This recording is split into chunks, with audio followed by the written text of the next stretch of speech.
I'm going to sit up here because I've got a PowerPoint because I've got too much to say. 15 years, because Morel asked me to share, what have you learnt? Which is a bit daunting in 15 years. So thank you for that wonderful introduction. We launched this last night. It's our first annual report as being part of the university, and it summarises pretty much some of the key things that I want to share with you tonight. And I bought enough copies for everybody. So they're on the table over there, and if you'd like to buy my book, it's $20 and you can buy that there too. Right, that's the blatant self-promotion out the way. Thank you. So the first slide. Yep. So,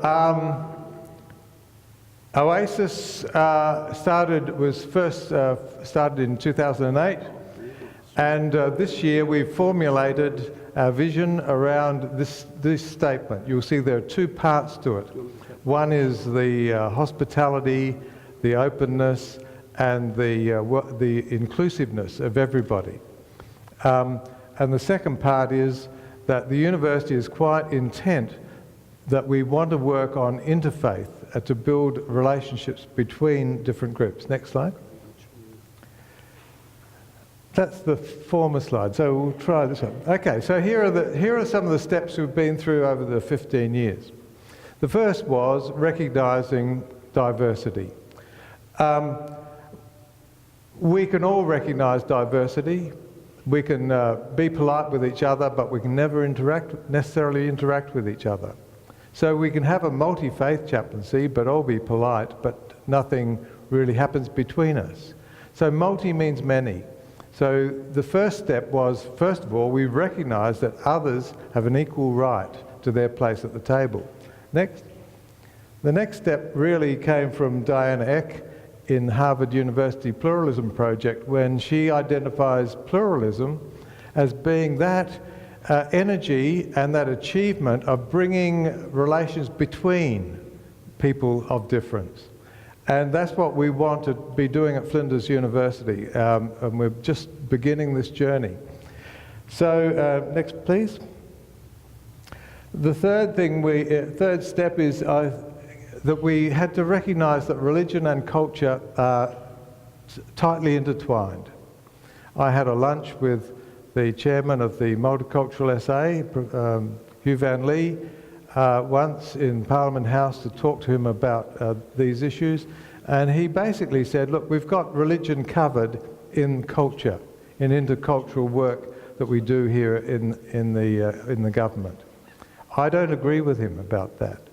They're tightly entwined, but we really need to recognise that religious life is central to the lives of so many people, and it's been pushed away for so long. Next. The key thing in coming together as different chaplains who are different to each other was recognising the importance of radical hospitality. The Indonesians loved this word radical hospitality because the conference I went to was trying to deal with radical Islam. Okay, next please. And we really developed this concept when we got onto Henry Nguyen's book, Reaching Out, where he talks about creating space, creating an appreciative space for the other. Yeah. And it's not just a physical space, like it's all kinds of spaces that we can create. And particularly at a university, intellectual space, where we allow somebody else to entertain their thought, their ideas, to entertain each other's spaces.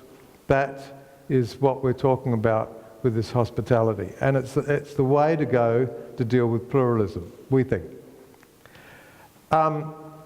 This is, I guess, another contribution we've made to the literature.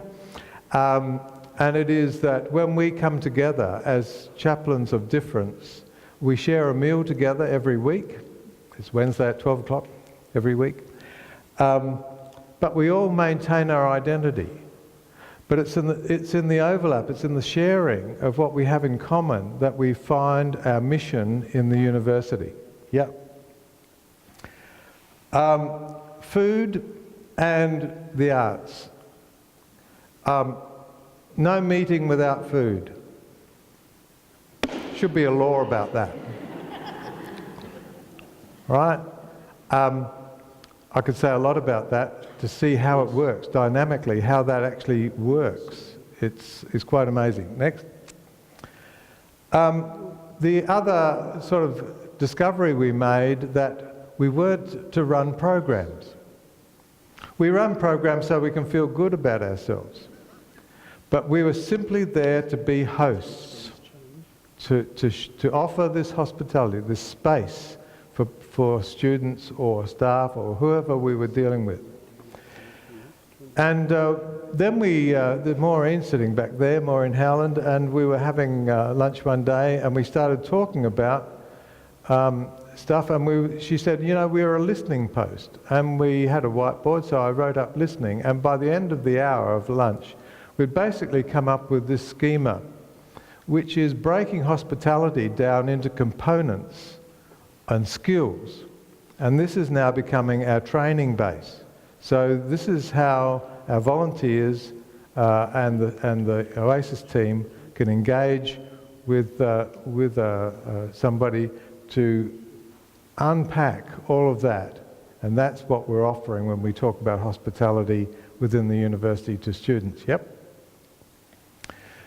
The other thing that sort of happened is that we have found that collaborations and partnerships are an extension of this idea of hospitality, and consultations. And that's how the Woodville High School thing happened with their appointment. They couldn't appoint a chaplain because they wanted a multi-faith approach, and the money was tied to a Christian approach. So through consultation, we were able to work with them to solve that problem. The other problem we had is the perennial problem of who belongs when you're completely open to everybody. So this is what we've decided. Those who are travelling in this direction, you're part of Oasis community. Next. The Oasis team are those people who do something about it on the campus, whatever they have to offer, whether they be chaplains appointed by religious communities or volunteers from the community who want to take part. Yeah, welcome to the team, Geoffrey. And then religious representatives. You know, I keep saying to Shoshana, you know, we know how busy Shoshana is representing the Jewish community. There's no way she can be present on the campus as part of our group. But it's important that we have religious representatives so that when occasions occur, they can represent their community and still be part of the Oasis community, the Oasis team, but to give what they have to give, which is their presence. Yep. I reckon, and one of the things that's happened this year, quite startling, just happened, was that we discovered that some of the students who were dropping in started seeing themselves as ambassadors. And so Asari, who some of you will know from Pilgrim when she started coming and doing things, is back in Arche as an Oasis ambassador. She is taking hospitality, what she's learnt from being here, to her Muslim community in Arche as a bridge between the Christians and the Buddhists and others with the community. And last Friday I was handed a note by somebody who wanted to do the same thing again, without us ever saying anything. It is transformative. Yep. So this is basically some of the things that we've learnt.